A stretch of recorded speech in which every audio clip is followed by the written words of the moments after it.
What advice, in particularly from the Healer's Playbook, is resonating most with your community and your readers right now? I am so excited when I get these messages. But by the way, like birthing a book is Oh, we one can of talk about that too. birthing It's a no book is joke. How long did it it's take? I'm like so curious about that journey too. I've yeah. been So nurturing it for a I'll while. tell you, I did a few mentorships. I think when we talked, when we Mm, first connected, I was doing mentorships and they were 14 weeks where I would take our community small groups of about 14 weeks. We had about 10 people in each cohort. And we went through mission, vision, values, all of the work. So this book is the mentorship in a book. So I took all of the learnings from that, all of the things that I knew really would resonate with the community. And then, of course, I shared more of my personal story there, just kind of to like for context of like why mm-hmm. I did it now. And the book is really inspirational for anyone. I have people that worked at Chobani that are reading it, or when I worked in that CPG brand that are head of HR, because it is a book for anyone that's looking for what am I here to do? What am I here to create? So it doesn't all the language is for the healer, but Mm-hmm. it is at its core with a lot of prompts. Each chapter has that intro of what we're going to be talking about. The first one is all about your values. Then there's a reflection questions for each one.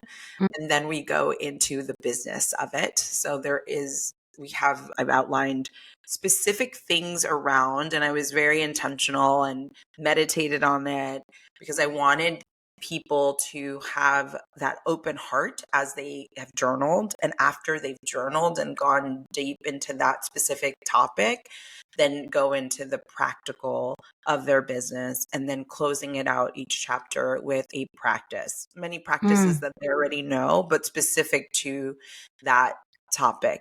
And so I took the outline of my mentorship and made it accessible, because the mentorship is thousands of dollars. And so can I make it accessible for $39.99 for anyone around the world? So that was the content. That's when it all came together.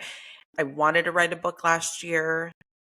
I've wanted to write a book since my dad passed away about 2 years ago. And then mm. this came up as the first thing to do.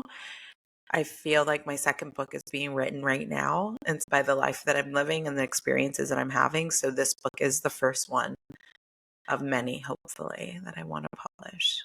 Oh, I love Yeah. that. And isn't it like as like morbid as it can be? I feel like really looking death in the eyes can really be like so divine.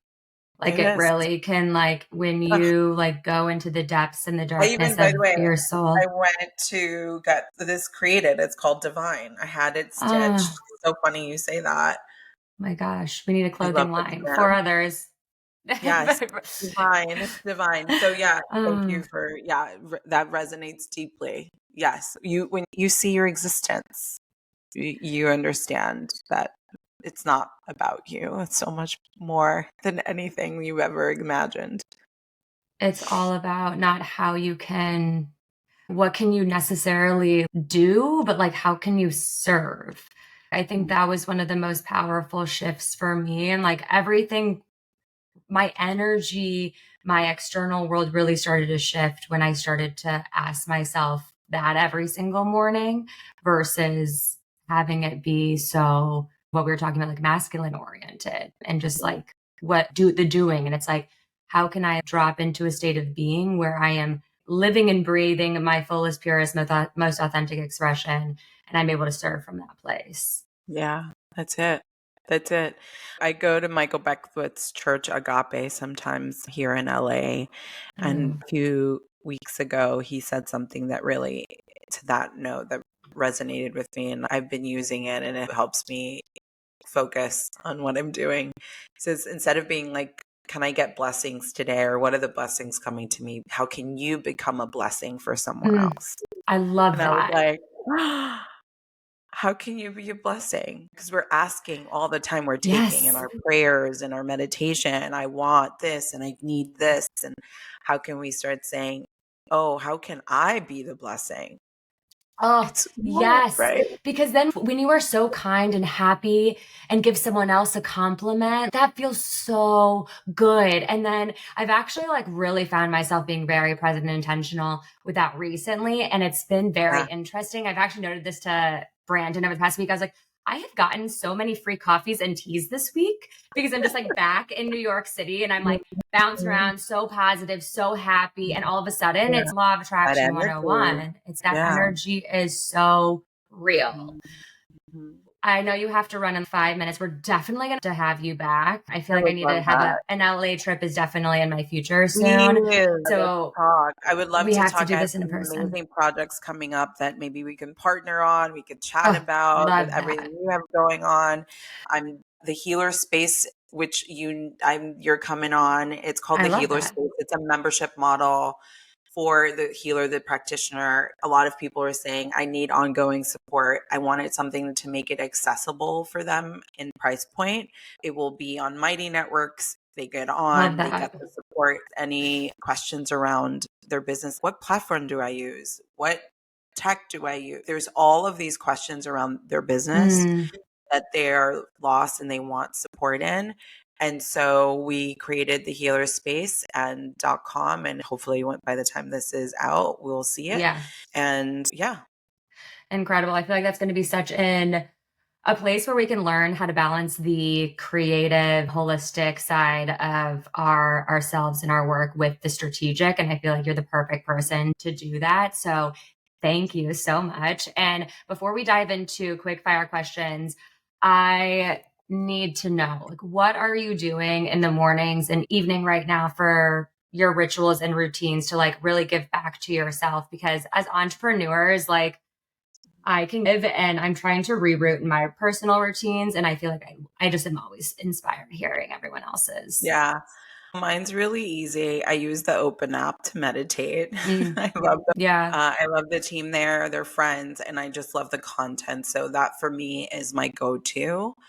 And then in the evenings, I've been doing more prayer because prayer Mm, is different than meditation, right? And we could interchange that, but there's something about that nourishment in the evening that I've been doing. So that's what I've been doing. And by the way, when anything fails and I need a reset, just I take a bath any time of the day. same, same, I just go in the water and I reset. It doesn't need to be in the evening. It could be you'll same. see how luscious and glorious it is if you haven't done it during in the morning when you wake up, you're like, I'm gonna take a bath. Are you a So just Cancer? Are you a no, Cancer sun sign? in Vedic I am. It's funny. I'm a Virgo Leo. That also makes sense. Yes. But in Vedic I'm a Cancer. Oh, I beautiful. don't know. Yeah. Okay. I know you have to run soon and I have quick fire questions, but one more clarifying question on prayer. So, Yes. what is the difference between prayer and meditation? Prayer to me is me asking something bigger than me to connect in a deeper way and in kind of conversation. And Mm, meditation for me is more of me releasing and letting go of mm, the visual. And it's about the space, the gap there. So there's just, I'm creating more space. I'm creating ability to release and let go, and the prayer feels more of like a nourishing like hug from my ancestors and oh, my like me connecting to higher power in that way, and just sharing my day like, oh, I'm so grateful for this, I'm so grateful mm. for that. And I do the practice of gratitude is the way I see that evening prayer for me. I love Feels that. It's like, yeah, it's like the difference between a ritual and routine. And there's an acute, palpable bit difference in your body when you're moving through a ritual versus when you're moving yeah. through a routine. It's like a very different intention.